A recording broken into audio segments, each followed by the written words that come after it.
ಹರೇ ಶ್ರೀಕೃಷ್ಣ. ಶ್ರೀಮದ್ ಭಗವದ್ಗೀತೆ ಅಧ್ಯಾಯ 7 ಶ್ಲೋಕ 6. ಏತದ್ಯೋನೀನಿ ಭೂತಾನಿ ಸರ್ವಾಣೀತ್ಯುಪಧಾರಯ ಅಹಂ ಕೃಷ್ಣಸ್ಯ ಜಗತಃ ಪ್ರಭವ ಪ್ರಲಯಸ್ತಥಾ.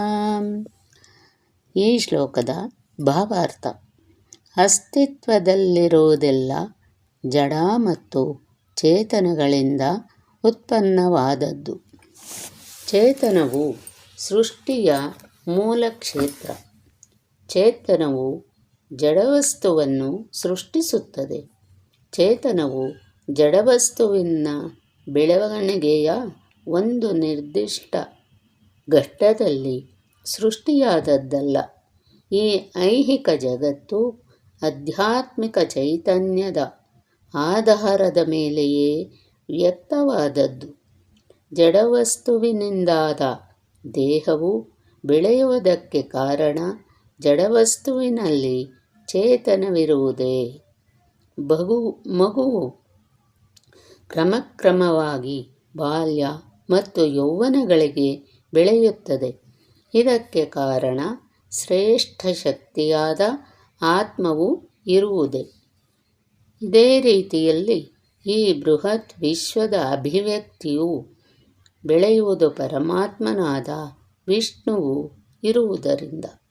ಆದುದರಿಂದ ಈ ಬೃಹದಾಕಾರದ ವಿಶ್ವದ ಆವಿರ್ಭಾವಕ್ಕೆ ಒಂದುಗೂಡುವ ಚೇತನವು ಜಡವಸ್ತುವು ಮೂಲತಃ ಭಗವಂತನ ಎರಡು ಶಕ್ತಿಗಳು. ಆದುದರಿಂದ ಎಲ್ಲ ವಸ್ತುಗಳ ಮೂಲ ಕಾರಣನು ಭಗವಂತನೇ.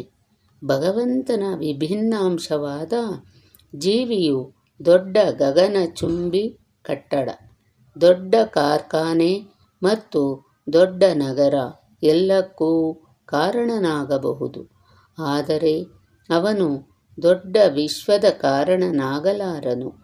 ಬೃಹತ್ತಾದ ವಿಶ್ವಕ್ಕೆ ಕಾರಣ ಬೃಹತ್ತಾದ ಆತ್ಮ ಅಥವಾ ಪರಮಾತ್ಮ.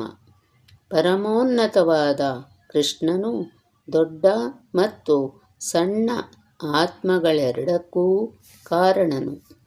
ಆದುದರಿಂದ ಪರಮೋನ್ನತನಾದ ಕೃಷ್ಣನೇ ಎಲ್ಲ ಕಾರಣಗಳ ಮೂಲ ಕಾರಣನು.